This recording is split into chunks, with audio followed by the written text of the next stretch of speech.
Ayaw maglimlim ng ating inahin? Bakit? Magandang araw sa inyo mga bossing. Ngayon po yung last video natin about sa pag-iitlog ng ating mga inahin ay na-share na natin ang ating pamamaraan. Pero ngayon madami naman nagtatanong about sa paglilimlim ng kanilang mga inahin. At yung mga iniitlog naman daw ay soft shells. Ano ba ang mga dahilan bakit hindi naglilimlim ang ating inahin at yung mga itlog nila ay soft shells or madali agad mabasag or malambot?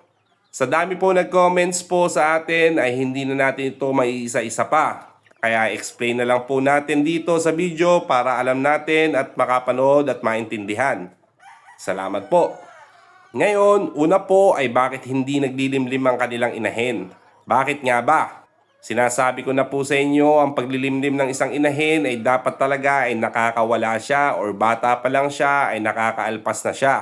Mas mainam yung ganon, yung pulits pa lang siya ay sanay na siya sa malaking galawan. Dahil sabi ko nga po sa inyo, ang ating mga alaga ay in nature habitat yan. Ibig sabihin, sanay sila sa malalaking espasyo.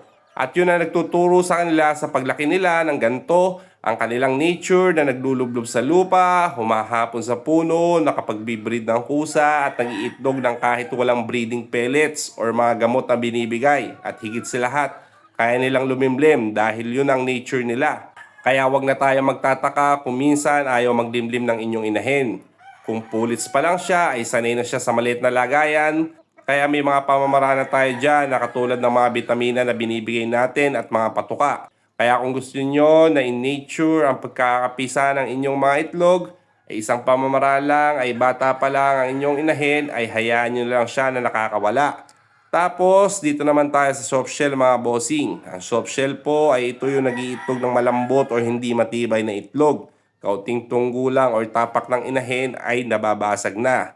May isang pamaraan po tayo dyan na mainam at natural ay yung shell ng talaba. Dahil ang inyong inahin ay kulang sa calcium, kaya ang iniitlog niya ay ganun. Ang balat ng talaba ay mataas sa calcium content kaya nakakatulong ito para tumaas ang calcium at maging maganda ang iitlogin ng inyong inahin.